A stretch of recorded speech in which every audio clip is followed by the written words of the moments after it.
আসসালামু আলাইকুম ওয়া রাহমাতুল্লাহি ওয়া বারাকাতুহু। আলহামদুলিল্লাহি রাব্বিল আলামিন ওয়াসসালাতু ওয়াসসালামু আলা সাইয়্যিদিল আম্বিয়া ওয়াল মুরসালিন ওয়া আলা আলিহি ওয়া আসহাবিহি আজমাইন। সুপ্রিয় দর্শক শ্রোতা, শুরু করছি আপনাদের প্রিয় অনুষ্ঠান আলোকিত প্রতিদিন। যারা দেশে আছেন, যারা প্রবাসে আছেন, বিশ্বের যেখান থেকে এই অনুষ্ঠান দেখছেন শুনছেন, সকলকে হৃদ্রিক অভিনন্দন। আশা করছি মহান প্রতিপালক আপনাদেরকে ভালো রেখেছেন, সুস্থ রেখেছেন, নিরাপদে রেখেছেন। প্রিয় দর্শক শ্রোতা, আজ আমরা একটি চমৎকার বিষয় নিয়ে আলোচনা করব। এই বিষয়টি নিয়ে আলোচনা করার জন্য অতিথি হিসেবে আমাদের স্টুডিওতে উপস্থিত হয়েছেন একজন বিশিষ্ট ইসলামী চিন্তাবিদ। আজ আমাদের মাঝে আছেন মদিনাতুল উলুম কামিল মাদ্রাসার সাবেক অধ্যক্ষ এবং বিশিষ্ট শাইখুল হাদিস মাওলানা মোহাম্মদ আব্দুর রাজ্জাক। আসসালামু আলাইকুম ওয়া রাহমাতুল্লাহি ওয়া বারাকাতুহু। ওয়ালাইকুম আসসালাম ওয়া রাহমাতুল্লাহি ওয়া বারাকাতুহু। মোহতারাম, কেমন আছেন? আলহামদুলিল্লাহি রাব্বিল আলামিন। দর্শক, আজ আমরা যে বিষয়টি নিয়ে আলোচনা করব সেটি হচ্ছে কুরবানির শিক্ষা ও ফজিলত। খুব গুরুত্বপূর্ণ একটি বিষয়। নেক আমলগুলোর মধ্যে কুরবানি একটি বিশেষ ইবাদত। আল্লাহ তাআলা সূরা হজের 37 নং আয়াতে বলেছেন যে আল্লাহর কাছে পৌঁছায় না এর গোশত এবং রক্ত, পৌঁছায় শুধুমাত্র তোমাদের তাকওয়া। সূরা মাইদার 27 নং আয়াতে আল্লাহ তাআলা বলেছেন যে কোরবানির সঙ্গে তাকওয়া এবং আল্লাহর সন্তুষ্টি লাভের আবেগ জড়িত নেই, আল্লাহর দৃষ্টিতে সেই কোরবানির কোনো মূল্য নেই। আল্লাহ তাআলা ঘোষণা করেছেন অবশ্যই আল্লাহ মুত্তাকিনদের কোরবানি কবুল করেন। ইবনে মাজার একটি হাদিসে রাসূল সাল্লাল্লাহু আলাইহি ওয়াসাল্লাম বলেছেন যে যেই ব্যক্তি সামর্থ্য থাকা সত্ত্বেও কুরবানি করে না, সেজন্য আমাদের ঈদগাহে না আসে। কুরবানির ফজিলত অনেক। যায়েদ ইবনে আকরাম রাদিয়াল্লাহু তাআলা আনহু থেকে বর্ণিত একটি হাদিসে রাসূল সাল্লাল্লাহু আলাইহি ওয়াসাল্লাম বলেছেন, রাসূল সাল্লাল্লাহু আলাইহি ওয়াসাল্লামের সাহাবীরা জিজ্ঞেস করেছিলেন, হে আল্লাহর রাসূল, এই কুরবানি কি? তিনি বলেন, এটা তোমাদের পিতা ইব্রাহিম আলাইহিস সালামের সুন্নাত। তারা আবার বললেন, এতে আমাদের কি কল্যাণ নিহিত আছে? তিনি বললেন যে এর প্রতিটি পশমের বিনিময়ে একটি করে নেকি আছে। তারা পুনরায় জিজ্ঞেস করলেন, বকরির পশমেও কি তাই? জবাবে নবীজি সাল্লাল্লাহু আলাইহি সাল্লাম বললেন, বকরির প্রতিটি পশমের বিনিময়েও একটি করে নেকি আছে। সুবহানাল্লাহ, সুবহানাল্লাহ। তো এই জন্যে আমরা কোরবানিটা করব, কারণ হলো এর ফজিলত অনেক। রাসূল সাল্লাল্লাহু আলাইহি সাল্লাম বলেছেন যে মুমিন ব্যক্তি প্রশস্ত হৃদয়ে হাসি খুশি মনে সওয়াবের আশায় কোরবানি করবে, আল্লাহ তাআলা তার এই কোরবানিকে জাহান্নামের আযাব থেকে রক্ষার জন্য ঢাল স্বরূপ বানিয়ে দিবেন। তিরমিজি শরীফের আরেকটি হাদিসে রাসূল সাল্লাল্লাহু আলাইহি ওয়াসাল্লাম চমৎকার করে বলেছেন যে কুরবানির দিন আল্লাহর কাছে বনি আদমের পশু জবে অপেক্ষায় অন্য কোনো আমল বেশি পছন্দনীয় নয়। কিয়ামতের দিন কোরবানি কিন্তু পশুর পশম, খুর এবং শিং সহ উপস্থিত হবে। আল্লাহু আকবার। কোরবানির শুধু পশু জবে করা নয়, কোরবানি হলো নিজের ভিতরের পশুত্ব সত্তাকে জবে করা। আমরা চেষ্টা করব নিজের পশুত্বর গলায় ছুরি চালাতে। পশুর গলায় ছুরি চালানো মানে হলো নিজের পশুত্বের গলায় ছুরি চালানো। আল্লাহ আমাদের সকলকে পরিশুদ্ধ কবুলযোগ্য কোরবানি করার তৌফিক দান করুন। দর্শক, এই বিষয়টি নিয়ে এখন আমরা আলোচনা শুনব আমাদের প্রিয় অতিথির কাছ থেকে। আলহামদুলিল্লাহ, সালাতু ওয়াসসালামু আলা রাসূলিল্লাহ। মহা গুরুত্বপূর্ণ একটি বিষয়। জাহিলি জামানায় আরবের লোকরা তাদের একটু সাময়িক আনন্দ এবং স্ফূর্তি এইটা দ্বারে দ্বারে পৌঁছে দেওয়ার জন্য, উপস্থিত অংশগ্রহণকারীদের হৃদয়ে আনবার জন্য তারা বছরে দুইটা জাতীয় অনুষ্ঠান তারা করত। একটা হলো ব্যবসা বাণিজ্যের প্রসারের জন্য, আর একটা হলো কালচারাল। এটা ইরানি সংস্কৃতি থেকে ওই নওরোজ থেকে নাইরোজ বানিয়ে তারা সকলে করত, এই একটা। আর একটা হলো ব্যবসা বাণিজ্যের প্রসারের জন্য। আর সাহিত্য চর্চারও একটা বিশেষ সুযোগ ছিল। যত কবি সাহিত্যিকরা কাব্য রচনা করে আনে ওইটারও পড়ার জন্য, জানাবার জন্য অনুষ্ঠান করতো। এটা মোহরজান বলতো, মোহরজান। তো আল্লাহর নবী যখন আসলেন দেখলেন যে এইগুলির কোনো আসলে ফাউন্ডেশন নাই, মানব জাতিরকে এর উপরে স্থাপন করে যাওয়া যায় না। তো আল্লাহ রাব্বুল আলামিনের কাছে দাবি জানালেন, আল্লাহ রাব্বুল আলামিন আইন দিলেন, রসুল বাস্তবায়ন করলেন।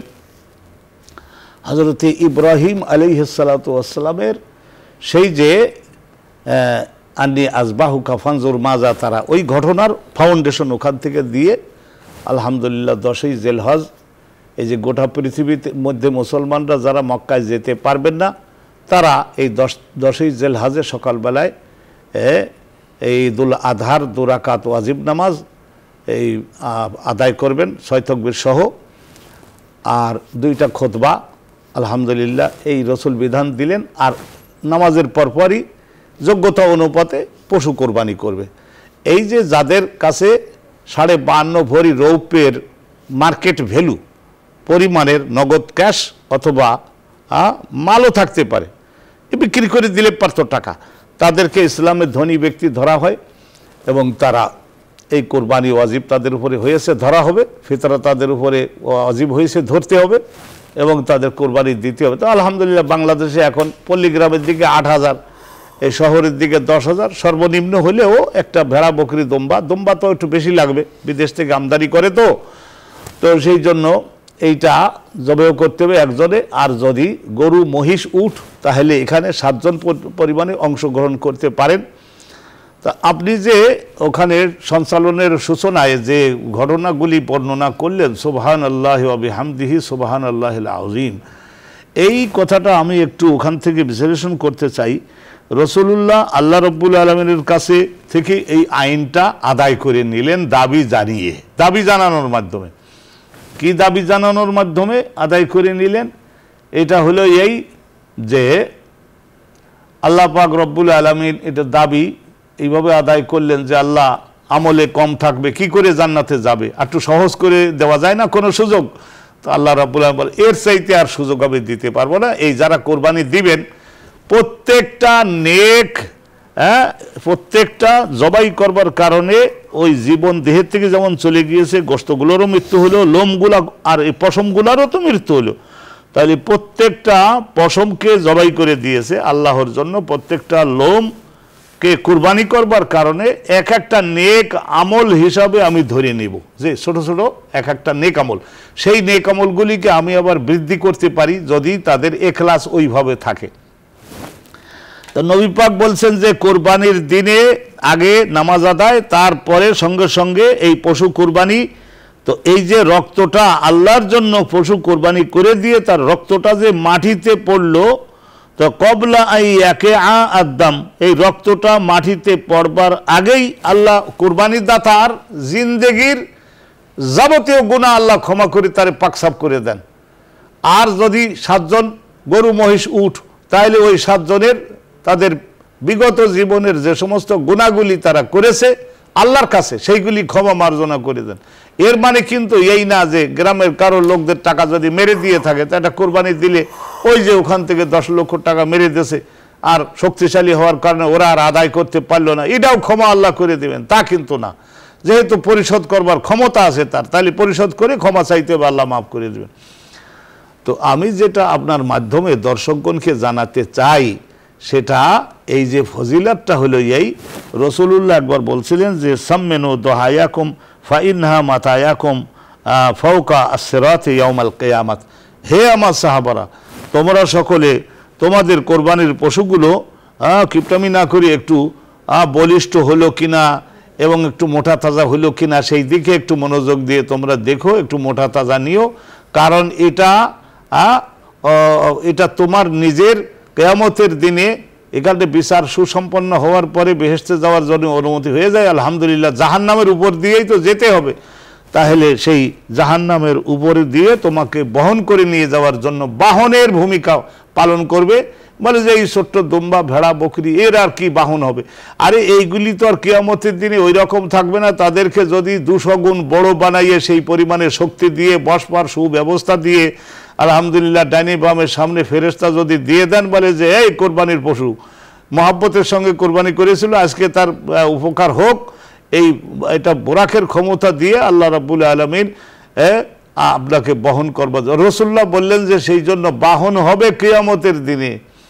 তো অতএব আর এই প্রত্যেকটা লোম অনুপাতে অতগুলা নেক আমল তো আর করা সম্ভব না, সেই জন্য আমাদেরকে এই লোমগুলি অনুপাতে নেক আমল অনেকেই এখানে এটা ব্যাখ্যা দেওয়ার ক্ষেত্রে আমি যেটা অনুভব করি, অনেকে বলেন যে নেকি, কিন্তু নেকি না, হাসানা। হাসানা শব্দের অর্থ হলো সৎকর্ম। তাহলে প্রত্যেকটা লোম এর বিনিময়ে আল্লাহ ধরে নেবেন, ফেরেশতাগণ লিখে নেবেন যে অতটা সৎকর্ম সে করেছে। তাহলে এই কোরবানি এইটা এই যুগের গুনাহগার মুসলমানদের, মোমেনদের আল্লাহর বেহেশতে যাওয়ার জন্য কত বড় একটা বাহন আল্লাহর নবী আল্লাহর কাছ থেকে আল্লাহ দিলেন, আর নবী সেটা এনে আমাদের নাগালের মধ্যে। তো আল্লাহ তাআলা দেখছেন যে এই শিক্ষার কথা যেটা বললেন, তো আল্লাহ বলছে ফাকুলু মিনহা, এই কোরবানি যে তুমি দিলে, এই কোরবানি দেওয়ার সঙ্গে সঙ্গে এটা তোমার ছেলে মেয়ে তারা কিভাবে, আমি দেখছি একটা গরু জবে হোক আমি নিজে করে দিলাম, মনে করুন ঘনিষ্ঠ মুক্তাদি মুসল্লি তাদের একটা পশু, তো যেই গলাটা ছুরি দিয়ে গলাটা কাটছি, তারপরে যখন সোজা হয়ে দেখি যে ওই গরুটা যে কিনে আনছে 2 মাস আগে, আর ওর 2-3 ছেলে মেয়ে তারা সকলে এমন চিৎকার করে কান্দা কাটা শুরু করে দিল, ওই জায়গায় বাপ বেটা একজন আর একজনকে জড়িয়ে ধরে ওই হজরতে ইব্রাহিম নবী যে ইসমাইলের গলায় ছুরি চালাইছিলেন ওই ইতিহাসটা তাদের মনে পড়ে গেছে, বা জীবনটা যে কষ্ট করে বের হলো ওইটা তাদের মনে পড়ে গেছে। এত মায়া দিয়ে এই 2 মাস বা এই 10 দিন এই গরুটাকে তারা পুষেছে, বা একেবারে ছোটবেলা থেকে পুষেছে। তাইলে চিন্তা করে দেখুন যে আল্লাহ পাক রব্বুল আলামিন বলছে যে এই লা ইয়ানালাল্লাহু লুহুমুহা ওয়ালা দিমাউহা ওয়ালাকিন ইয়ানালুহুত তাকওয়া, তোমার দিলের মধ্যে আল্লাহর প্রতি বিশ্বাসটা কত সুদৃঢ়, এবং এই কুরবানি দেওয়ার মাধ্যমে আল্লাহর রহমত কামাই করবার জন্য কতটুকু তোমার শক্তিশালী বিশ্বাস, এবং কতটুকু ভক্তি কতটুকু অভক্তি, এইগুলি সবের কিছুর পরীক্ষা আমি আল্লাহ করি। এর মানে এই না যে তোমার এই কুরবানির রক্ত আর ওর চামড়া আর ওর গোশত এগুলি সব আমি আল্লাহর বাড়িতে কিছু যায় না, বিলকুল যায় না। তোমরা আমার হওয়ার পরে আমি পেয়ে গেলাম, এখন তোমাদের আমি নির্দেশ দিচ্ছি তোমরা 3 ভাগ করো। আল্লাহ বলছেন যে ফাকুলু মিনহা, তুমি নিজে, তোমার আত্মীয় স্বজন, এই আত্মীয় স্বজন মিলে, তোমার মা বাপ, তোমার ছেলে মেয়ে, তোমার বাড়ির কর্মচারী সবাই মিলে তৃপ্তি সহকারে তোমরা এই কোরবানির গোশত তোমরা নিজেরা খাবা। আর ওয়াতিমুল কানি আওয়াল মুআতাররা, আর যারা তোমাদের মহল্লার মধ্যে যারা অভাবগ্রস্ত এবং যারা মোটামুটি একটু আর্থিক দিক দিয়ে সক্ষম কিন্তু আত্মীয়, জামাতা হতে পারে, বিহাই হতে পারে, অনুরূপ হতে পারে, আত্মীয় স্বজন চাচা মামা হতে পারে, তাহলে তুমি তোমার ছেলে নিজেরা এখান থেকে 1 কেজি করে গোশত যদি ওই বাড়িগুলাতে পৌঁছাই দিয়ে আসো, আমাদের কোরবানির গোশত নানা দিয়ে গেলাম, দাদা দিয়ে গেলাম, মামা চাচা দিয়ে গেলাম, মেহরবানি করে দোয়া করে দিবেন, গ্রহণ করুন।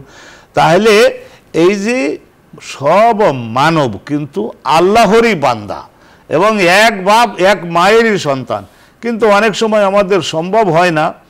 তো আলহামদুলিল্লাহ এই বর্তমান যুগে এমনও হয়েছে যে ঢাকার কোরবানি একটু ফ্রিজে সুন্দর করে বরফের মধ্যে করে পল্লী গ্রামের রক্তের আত্মীয় চাচা মামা তাদের কাছে পর্যন্ত এক ভাই আর এক ভাইয়ের বাড়িতে অন্য শহরে কিন্তু পৌঁছাই যাওয়ার জন্য 1000 টাকা 2000 টাকা ব্যয় করে পর্যন্ত গেছে 2 কেজি গোশত পৌঁছাইয়ে দেওয়ার জন্য। কি পরিমাণে সন্তুষ্ট খুশি সারা বছরের জন্য ওই বাড়ির লোকেরা হয়ে থাকে যে আসলে আত্মীয়তার বন্ধনে আমরা আছি এইভাবে। আর যে অভাবী তারাও যখন বাড়ির সামনে আসে তাদেরকেও সুন্দরভাবে বসতে দিন। এই 1 ঘন্টা যে তারা দাঁড়াই থাকলো, কত বসার চেয়ার টেয়ার আছে, বসতেও বললেন না, এইরকমভাবে দরজার গেট বন্ধ করে দিয়ে ওই পাশে রেখে দিলেন। তাহলে এইটা অবাঞ্ছিত। সম্মান দিতে হবে, সম্মান দিয়ে বসতে দিতে হবে। আর যেটা ভক্তির সঙ্গে দিবেন একেবারে দেওয়ার সময় মুখে যেন হাসি থাকে। আর যদি আপনার অনেক কোটি কোটি টাকা হয় তাহলে গোশত রান্নার জন্য ওখানে যদি আপনি পারেন, এটা কোনো অন্য জিনিস, এখানে তাদের একটু মশলা তেল ডাল কেনবার জন্য চাল কেনবার জন্য কটা টাকা যদি পারেন দিয়ে সেটা দিতে পারলে দিলেন, না পারলে না দিলেন। তো এই যে 3 শ্রেণী 3 ভাগ করে, এক হলো নিজেরা খেতে হবে, এক আত্মীয় স্বজনকে 1 ভাগ দেওয়া, আর এক হলো অভাবগ্রস্ত মহল্লার। তো আল্লাহ পাক রব্বুল আলামিন আর যে চামড়াটা, সেই চামড়াটা ওই এলাকায়, আমি পরিষ্কার করে বলি দেশবাসী, খুব আমাদের অনুষ্ঠান যারা দেখছেন, এইটা আপনাদের আখিরাতের জন্য ভালো হবে। আপনার কোনো ঘনিষ্ঠ আত্মীয় স্বজন তার ছেলে মেয়ে লেখাপড়া করে, স্কুলে পড়ে, কলেজে পড়ে, খরচ আছে, তাহলে আপনি যদি এই চামড়াটা 2000-3000 টাকা বিক্রি হবে, জানি না এবছর চামড়ার দাম কেমন হবে, বা এই ধরনের সকলে এই সিন্ডিকেট করে তারপরে দাম এমনভাবে প্রথম চোটে কেউ আগ্রহ নাই এইরকম দেখাইয়ে মার্কেটে মূল্যটা আবার ডাউন করে দেয়, তারপরে যখন দেখে যে এখন ফেলবো কোথায়, তাহলে সেও একটা বিপদ। লাস্ট পর্যন্ত রাত 10টার পরে ধমাধম গাড়ি পাঠিয়ে সমস্ত সস্তা দামে কিনে নেয় এবং প্রচুর দামে বিক্রি করে। তাহলে আপনাকে তো এইভাবে প্রতারণা করবার জন্য এই ব্যবসা করে আপনাকে বিত্তবান হওয়া ইসলামে অনুমোদন করেছে, উৎসাহ দিয়েছে, কিন্তু এইভাবে করবার তো আর করে নাই। তো আপনারা আমরা সকলে জেনেছি যে আল্লাহ পাক রব্বুল আলামিন আমাদের রাসূল তিনি এই দ্বিতীয় হিজরির শাবান মাসে এই কোরবানির আইনটা নাজিল হলো। কোরবানির আইনটা নাজিল হলো। নবী করিম সাল্লাল্লাহু আলাইহি ওয়াসাল্লাম প্রথম হিজরতের প্রথম বছর তো কিছু হলো না, অত 1 বছর বাদ দিলে বাকি 9 বছর, 1 বছর এই কোরবানিটা করলেন মিনার মাঠে, আর বাকি যে 8 বছর, ওই বাকি 8 বছর মদিনায় রাসূলুল্লাহ ওই মদিনার পূবের সাইডে ওই মাঠটাতে 10 বছর মদিনায় ছিলেন এবং তিনি পশু কোরবানি করেছেন। হ্যাঁ, 9 বছর, প্রত্যেক বছরই। সুবহানাল্লাহ। তো বিশেষ করে রাসূলুল্লাহ নিজের পরিবারের পক্ষ থেকে একটা কোরবানি দিতেন, আর আরেকটা কোরবানি দিতেন আন উম্মতে মুহাম্মাদিন রাসূলিল্লাহ, আল্লাহ নবীর উম্মতের মধ্যে যারা অভাবগ্রস্ত তারা দিতে পারবে না, তাদের সকলের পক্ষ থেকে ওই কোরবানিটা দিয়ে আল্লাহর দিকে এমন করে কাঁদাকাটি করতেন নবী যে আল্লাহ, যারা কোরবানি দিতে পারবে না আমার উম্মত, তাদের সবার পক্ষ থেকে এই কোরবানিটা আমি দিয়ে গেলাম, আমি তাদের নবী, আমি তাদের রুহানি বাপ, আমি দিয়ে গেলাম।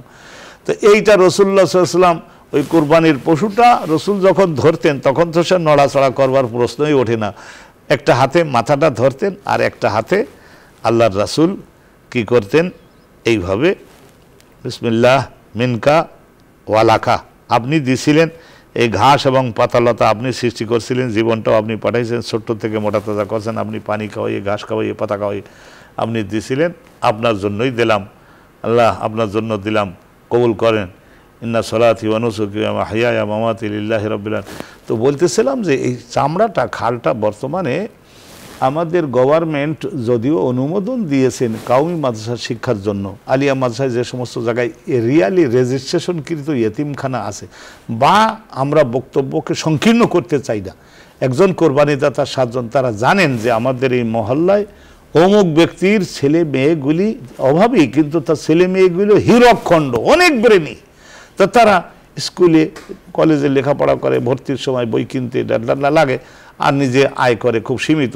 তাহলে এই চামড়াটা যদি আপনি অমুককে ডেকে বলেন যে আব্দুর রহিম ভাই, আপনি এই কোরবানির আমাদের এই চামড়াটা নিয়ে যান, 2500, 2000, 3000 টাকা বিক্রি করতে পারবেন, ছেলে মেয়েদের লেখাপড়ায় লাগাবেন, আমরা আনন্দের সঙ্গে আপনাকে দিলাম, সেটাও দিতে পারেন। আর নিজে যদি ব্যবহার করতে চান, সাধারণত আমাদের দেশের কেউ এরকম আর করে না, যারা কোরবানি দেয় তারা চামড়া এটা দাবাগাত করে তারপরে নামাজের মুসাল্লা হিসাবে ব্যবহার করতে পারে, কিন্তু অনুরূপভাবে করতে পারে অন্য কোনো জিনিস তৈরি করতে পারে, সেটা জায়েজ আছে শরিয়াতে। কিন্তু এই সমস্ত ইয়েতিমখানায় বা এই ধরনের কাউমি মাদ্রাসা যেখানে লিল্লা বোর্ডিং আছে, ফ্রিতে অভাবী লোকের ছেলেরা পড়াশোনা করে, তাদের কল্যাণে মঙ্গলে ব্যয় হয়, এই বিষয়টা সুনিশ্চিত করে তারপরে মহল্লা সকলে মিলে যদি দেন, নগদ টাকা দিতে পারেন না, এটা তো দান তো করবেন, এখানে দিয়ে দেন, যে কোনো প্রতিষ্ঠানে যেখানে এতিমরা পড়ে, হ্যাঁ, যেখানে এতিমরা অভাবীরা, শুধু এতিম না অভাবীরাও, মেধাবী ছেলে কিন্তু তার বাপের সাধ্য নাই,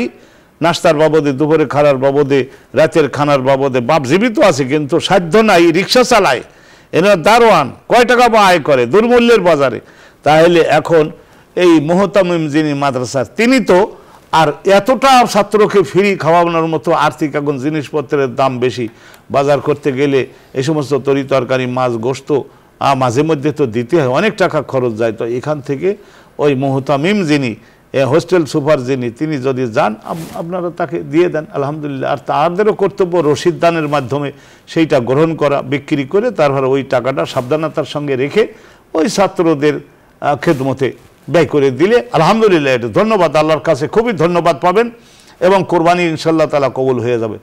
আর অনুরূপভাবে যদি চামড়া নাও দিতে পারেন, তাহলে সেখানে লিল্লা বোর্ডিংয়ে ছেলেরা খাবে, তো সেখানে গরিব মিসকিনের বাবদে যে গোশতের একটা ভাগ আছে না, ওখান থেকে আপনি 2-3 কেজি গোশতও তো পাঠিয়ে দিতে পারেন, আলহামদুলিল্লাহ। এইভাবে আপনারা করবেন, তো কি হবে, এইটা আলহামদুলিল্লাহ রাব্বিল আলামিন, এই কোরবানির এই পশুটা কিয়ামতের দিনে আমাদের জন্য বাহন হয়ে দাঁড়াবে এক। আর দ্বিতীয় হলো জবাই বিসমিল্লাহ আল্লাহু আকবার, নিজের কোরবানি তো নিজের দেওয়া, এটা উত্তম বলা হয়েছে। তা নিজে যদি পারেন জানেন তাহলে করেন, আর যদি না পারেন তাহলে মহল্লার একজন মুয়াজ্জিন ভালো যুবক শক্তিশালী আছে তাকে অনুরোধ করেন, করে দিল। তবে এই কোরবানির গোশত থেকে ওই সমস্ত জবেওকারী বা যারা কাটাকুটা করলো তাদের পারিশ্রমিকটা কিন্তু ওই কোরবানির গোশত দ্বারা আপনি দিতে পারবেন না, কারণ ওটা বিক্রি করা হয়ে গেল, তাদের পারিশ্রমিকটা পরিমাণে আপনি তাদেরকে দিয়েছেন। ওইটা যদি দেন তাহলে সেটা হলো ওই হিসাবে, অভাবী হিসাবে বা আত্মীয় হিসাবে আপনি দিবেন। কিন্তু ওদের যদি এই ধরনের দিতেই হয় তাহলে পারিশ্রমিক যদি ওরা শর্ত করে এসে থাকে, ওই কসাইরা ওরা কিন্তু শর্ত করে যে আমরা গোশত কেটে করি সব সেলার শেষ করে দিব, আমাদেরকে আপনি 3000 টাকা দিবেন, 2500 2000 টাকা দিবেন। তাইলে সেটা আপনারা 7 জন মিলে পশু কিনতে পারলেন যখন, তাহলে এই কটা টাকা আপনি দিতে পারবেন না। ওইটা বলে না তোমাদেরকে গোশত আমি 5 কেজি ওখান থেকে দিয়ে দিলাম, ক্যাশ কোনো টাকা দিতে পারে, বিলকুল জায়েজ নাই। ওই 5 কেজি গোশত আপনি বিক্রি করেছেন। সাবধান সতর্ক কিন্তু করবার জন্যই আমি আপনাদের খেদমতে এই কথাটা বললাম। এটি হলো একটি। আরেকটি হলো যে যদি কোনো ভাগীদার হয় তাহলে আসলে কারোর মনের মধ্যে কোনো ধরনের সংকীর্ণতা থাকতে পারবে না, কোনো মানে দাবি থাকতে পারবে না যে আসলে আমার মানে কোন অংশ তার মধ্যে রয়েছে, এ ধরনের কোনো নাই আমার না। একটু গোশত যদি একেবারে দাড়ি পাল্লায় নাম মেপে এটা মনে করেন একটা আন্দাজ করে দিল, তাহলে আপনাকে আমাকে উদার হতে হবে, উদার, হ্যাঁ, এবং প্রশস্ত চিন্তা, প্রশস্ত মন মানসিকতার অধিকারী না হলে একসঙ্গে 7 জন মিলে যে আমরা একটা কোরবানি দিলাম, সেখানে আলহামদুলিল্লাহ ধরেন আপনার 250 গ্রাম গোশত যদি কমও পড়ে থাকে, তা 250 গ্রাম গোশত আপনি যদি প্রশস্ত বলে আমার ভাইয়ের বাসায় যদি গিয়ে থাকে 250 গ্রাম বেশি, আনন্দের সঙ্গে আমি সেটা অনুমোদন করে দিলাম, আল্লাহ তাদের কোরবানিও কবুল করুন, আমার কোরবানিও কবুল করুন। তো এই যে কোরবানি জবে করে দেওয়ার পর রাসূলুল্লাহ সাল্লাল্লাহু আলাইহি ওয়াসাল্লাম বলেছেন যে তোমরা তোমাদের জবেহকারী যিনি তাকে বলো সে যেন ওই তরবারিটা ভালো করে একটু ধারাইয়ে নেয়, কাঠের ওই যে বালিধারা যেটা আগে আমরা ছোটবেলায় দেখেছি বালিধারা, তো ওখানে বালু চকচকা মোটা দানার বালু দিয়ে তারপরে যে এরকম করে ধার বানিয়ে নেয় না, নবায়ন করে নেয় বা লৌহকারদের কাছে নিয়ে করে নেই না আমরা, তা এইটা যেন ভালো করে নেয় এবং সুন্দরভাবে জানি অল্প কষ্টের মধ্য দিয়ে গলাটা কাটে এবং পশুটার প্রতি যেন বেশি পরিমাণে অত্যাচার না হয়ে যায়। তো অতএব এই যে 7 নামটা বাপের নাম সহ আপনি যে পড়তে চাচ্ছেন সেটা হাত পা বান্ধার পরে তারপরে কেন পড়েন, এইটা হয় আগে পড়ে নেন। আর তো আল্লাহর জানা হয়ে গেছে যে কয়জন টাকা দিয়েছে, বা কোরবানির পশুটা জবে করা হয়ে যাওয়ার পরে তারপরে আপনি মোনাজাত দেন বা এই ধরনের আল্লাহর কাছে ক্ষমা মার্জনা চান বা ত্রুটি বিচ্যুতি ক্ষমা মার্জনা চান। আর সবাই চেষ্টা করতে হবে যে হালাল টাকা যাতে কোরবানির মধ্যে ব্যবহার করা হয়ে যায়। আলহামদুলিল্লাহ তাইলে সকলের কোরবানিটা আলহামদুলিল্লাহ কবুল হবে। এই 7 জনের জন্য আল্লাহ কিয়ামতের দিনে বাহন বানিয়ে দিবেন এবং সুন্দরভাবে এই বাহনের পিঠে চড়ে, আর বিশেষ করে যে লোম, কতগুলি লোম, এই লোমের সংখ্যা অনুপাতে নেক আমল আপনি করেছেন, তা সেই সে ভেড়া বকরি দুম্বা। আর বিশেষ করে মাসালাটা আমাদের দেখতে হবে, রাসূলুল্লাহ বলছিলেন যে তোমরা 4টি বিষয়ে দেখে নিও, 4টা বিষয়। এক হলো সালামাতু আদাইহা, ওর অঙ্গগুলি সমস্ত নির্দোষ রোগমুক্ত আছে কিনা, 4টা ঠ্যাং সুস্থ আছে কিনা। অনুরূপভাবে একজন বলছে কি হুজুর একটা গরু গাড়ি থেকে নামাতে যেয়ে একেবারে 15 মনের কম গোশত হবে না, সস্তা দামে দিতেছে কিন্তু ওই ঠ্যাং একটা ভেঙে গেছে, তবে এটা গাড়ির উপরে ভ্যান গাড়িতে উঠাই আমরা কোরবানি গায়ে নিতে পারবো। ঘাস টাস খাচ্ছে সুন্দরভাবে কিন্তু হেঁটে যাওয়ার ক্ষমতা নাই, না তাহলে তো পা সুস্থ নাই, 4টা পা তো সুস্থ নাই। অনুরূপভাবে 2টা চোখ সুস্থ থাকতে হবে, 2টা শিং থাকতে হবে, শিং যদি হয়ে থাকে তাহলে শিং থাকতে হবে। এই ধরনের শিং ভেঙে গেছে, লড়াই করে তো ওরা, তো শিং ভেঙে গেছে এবং রক্ত ঝরছে, এইরকম তাহলে দৃষ্টি নন্দন হয় না। তাই সেই 2টো শিং, 2টা কান, 2টা চোখ এগুলি, আর 4টা ঠ্যাং। আর একটা জিনিস নবী পাক বলেছেন, সে আজফা, আইন জিম ফা আলিফ হামজা, আজফা বলে যে পরিমাণে গোশত থাকার কথা সেই পরিমাণে বিশেষ প্রকারের একটা ব্যাধি আছে, পাতলা পায়খানা করে, এবং এই গোশত এত কমে গেছে, অস্থি মজ্জা সার, এই হাড়ের মধ্যে যে একটু শ্বাস থাকে, ওইটা হয়তো কিছু আছে, আর হাড় আছে আর চামড়া আছে, গোশত কিছু নাই, এই রকমের যাতে না হয় যেহেতু পরিমাণ। আর এই সমস্ত ভেড়া, বকরি, দুম্বা এই তিনটার বেলায় হলো 1 বছর পরিপূর্ণ হতে হবে, আর গরু মহিষের বেলায় 2 বছর পরিপূর্ণ হয়ে 3য় বছরে পড়েছে এইরকম হতে হবে, আর উটের বেলায় 5 বছরের। এইরকম দেখে শুনে সাধারণত আমরা ওই আমাদের দেশের যে মহিষ, এটা ওয়ান কাইন্ড অফ কাউ, এটাও গরুর মধ্যে আইন। খবরদার, বিষয়টা পরিষ্কার আপনাদের কাছে করলাম। মহিষ কুরবানি দিবেন, এটা ওরা মনে করতে পারে যে হ্যাঁ আমাদেরও গরু ডাকে, ইন্ডিয়ান কাউ এরকম বলে, মানে মহিষ, কিন্তু জামুস আমরা বলি, কিন্তু আমাদের কেউ কুরবানির জন্য কেনে না, এমন আমাদের কদর পড়ে গেল মার্কেটে। এখন বাংলাদেশের জনগণের আর্থিক ক্ষমতা ভালো হওয়াতে বিদেশ থেকে প্রচুর দুম্বা আলহামদুলিল্লাহ আসতেছে, প্রচুর দুম্বা আসতেছে, কিন্তু দুম্বা বিক্রি হবে যদি আর্থিক ক্ষমতা আপনার বলিষ্ঠ থাকে। তাই ইব্রাহিম নবী হজরতে ইসমাইলকে কোরবানির জন্য যখন নিয়ে গেলেন, গলার মধ্যে ছুরি লাগাইয়ে কিন্তু উনি খুবই সর্বোচ্চ শক্তি দিয়ে উনি এরকম করে জবাই কয়েকবার দিছিলেন, তার কিন্তু দেখা যায় যে এটা মহাপাথরের চাইতে পাহাড়ের মতো শক্তিশালী, আর ইসমাইলের ওই গলার চামড়া আর ইব্রাহিম নবীর ছুরির ধারের মাঝখানে যেন পাহাড়ের মতো শক্ত। কি তারপরে এরকম রাগে ও কেতাবে আছে যে তলোয়ারটা ফেলে দিলেন, যে তারপরে উঠালেন, দেখলেন যে পাথরের খণ্ডকে 2 খণ্ড করেছে, কিন্তু ওনার ছেলের গলা কাটে না। তো এই তলোয়ার তখন বলল যে আপনি তো নিজেই জানেন যে আগুনে পোড়ায়, কিন্তু সেদিন আপনারে পোড়াইল না, কার কারণে? আল্লাহ নিষেধ করছে সেই জন্যে। তো যে আল্লাহ নিষেধাজ্ঞায় আগুন আপনারে পোড়ায় নাই, সেই আল্লাহর নিষেধাজ্ঞায় আমি সরিয়ে আপনার ছেলের এই চামড়া কাটা কেন, ওর লোমের মাথা পর্যন্ত কাটতে পারবো না। তো অতএব আল্লাহ নিষেধ করেছেন মানবের জবাই, আল্লাহ বললেন আমি পছন্দ করলাম না, তবে একটা কঠিন নির্দেশ দিয়ে ইব্রাহিম, তোমার স্ত্রী হাজেরা, তোমার ছেলে ইসমাইল, 3 জনের পরীক্ষা করতে চাইছিলাম, তোমাদের বংশে আমি বিশ্বনবী আনবো, সেই জন্য তোমাদের সলিড বানাই নিতেছি। তো অতএব তোমরা 3 জনই পাশ করে গেছো, ওয়াফাদাইনাহু বিযিবহিন আযীম, হৃষ্টপুষ্ট একটা বলিষ্ঠ বেহেশতের মধ্যে 40 বছর, যে কিতাবে আছে আর বাইনা খারিফান, 40 শরৎকাল, তার মানে 40 বছর, বছরে একটাই শরৎকাল হয়, তাহলে 40টা শরৎকাল মানে 40 বছর বেহেশতের ঘাস ও লতা পাতা খাইছে, অনেক মোটা তাজা হয়েছে। ফেরেশতারা বগল তাবাখুরি একটা এনে ওনার কাছে পৌঁছেই দিলেন, আর ওই শোয়াইয়ে দিলেন ঠিক মতো। এরপরে আবার বলে আরেকবার চেষ্টা করে দেখি, ইসমাইলকে সরাই নিয়ে এই দুম্বারে ঠিক মতো সেট করে দিয়েছে, আর যেই পোজ দিয়েছেন আর সঙ্গে সঙ্গে আমি খস করে গলা কেটে গেছে। বললেন যাই হোক হয়েছে, কিন্তু চোখ খুলে দেখেন যে আরে তো ইসমাইল, তো দুম্বা। তা আল্লাহ রাব্বুল আলামিন বললেন যে তুমি পাশ করার করে গেছো, মানবের জবাইয়ের আইন দেব না, সেই জন্য তোমার ছেলেরও সরাই রাখছি, আর তার বংশে আমার বিশ্বনবী হবে, কিন্তু তারও সলিড বানালাম, তোমারও সলিড বানালাম, তোমার স্ত্রীকেও সলিড বানালাম, একেবারে মহাপবিত্র বানাই নিলাম। আল্লাহর মহব্বতে নখের অগ্রভাগ থেকে চুলের অগ্রভাগ পর্যন্ত 16 আনা আল্লাহর মহব্বত, আল্লাহর মহব্বত, আল্লাহর মহব্বত। তোমরা 3 জন পাশ করে গেছো, আমি এইটাকেই কবুল করে নিলাম। তখন হজরতে ইব্রাহিম আর হজরতে ইসমাইল আর ফেরেশতা জিবরাইল 3 জন একজনের আর একজনের মুখের দিকে তাকাই তাকাই শুধু হাসতেই লাগলেন, আর আনন্দের অশ্রু প্রবাহিত হতে থাকলো। আমরা এই কোরবানিটা রসুলের সুন্নাত হিসাবে করব, ইব্রাহিম নবীর শিক্ষা অনুসরণ করছি তা কিন্তু না, আমরা নাত্তাবিউ সুন্নাতা রাসূলিল্লাহ। আল্লাহ কোরআনে বলেছেন যে আমি ওই সমস্ত পছন্দের বিষয়গুলিকে এনে, হে নবী আপনার ইসলামের অংশ বানাইয়ে দিলাম, এখন আমরা আমাদের নবী 9 বছর কুরবানি করেছেন, সেই হিসেবে আমরা কুরবানি করব ইনশাআল্লাহ। ইনশাআল্লাহ। দর্শক মহতারামের কাছ থেকে আমরা গুরুত্বপূর্ণ আলোচনা শুনলাম। 10, 11, 12 এই 3 দিন কুরবানি দেওয়ার সময়, তো উত্তম হলো 10 তারিখ দেওয়ার। 12 তারিখ সূর্যাস্তের আগে কুরবানি শেষ করতে হবে যদি কেউ 12 তারিখ দিতে চান।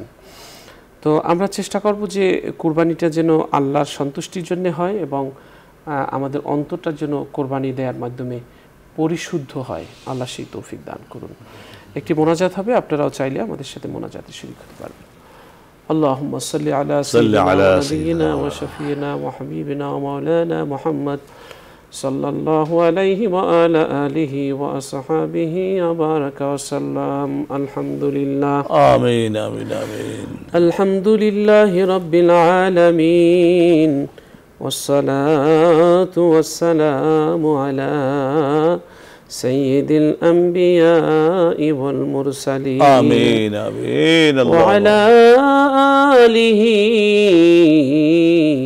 وأصحابه أجمعين مينغويم قطاعة بابجيل قلبي عفو বরগুনাম কাশ।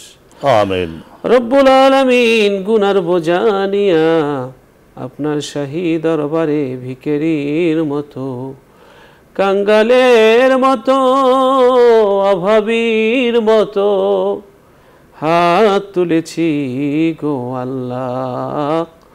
জীবনে যত গুনাহ করেছি, যত অন্যায় করেছি, যত ভুল করেছি, সমস্ত অন্যায় গুনাহ ভুল তুমি ক্ষমা করে দাও গো আল্লাহ। আমিন আল্লাহুম্মা আমিন। রব্বুল আলামিন, তোমার এই সাজানো বাগানে একদিন ছিলাম না, আজ আছি, আবার একদিন থাকবো না। শূন্য হাতে এসে মানুষ শূন্য হাতে ফেরে, একদিন শূন্য হাতে ফিরে যাব না ফেরার দেশে গো আল্লাহ। রব্বুল আলামিন, ছোট্ট দুনিয়ার জীবন কোনো না কোনো ভাবে কেটেই যাবে। সুখ হলে সাময়িক সময়ের জন্যে হবে, দুঃখ হলে অল্প সময়ের জন্যে হবে, কেটেই যাবে, শেষ হবেই।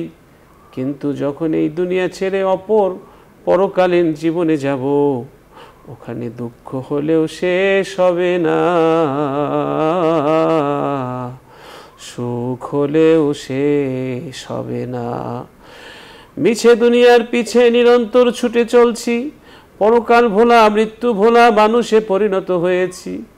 রব্বুল আলামিন, একদিন যে শূন্য হাতে, স্বেচ্ছায় হোক অনিচ্ছায় হোক, এই জায়গা ছেড়ে দিতে হবে অন্যের জন্যে, সেই ভাবনা কখনো মনে জাগে না। আমিন আল্লাহ। কাছে ফরিয়াদ আল্লাহ, একা এসেছি, আবার একাই যেদিন চলে যাব, ওই দিন ঈমান আমল সাথে নিয়ে যাওয়ার তৌফিক দিও গো আল্লাহ। আমিন আমিন। আল্লাহ, অনেকের মা নেই, বাবা নেই, আমাদের সাথে যারা হাত তুলেছে, জানি না এদের মধ্যে কার মা কোন আম বাগানে পড়ে গেছে, কোন বাঁশ বাগানে পড়ে আছে।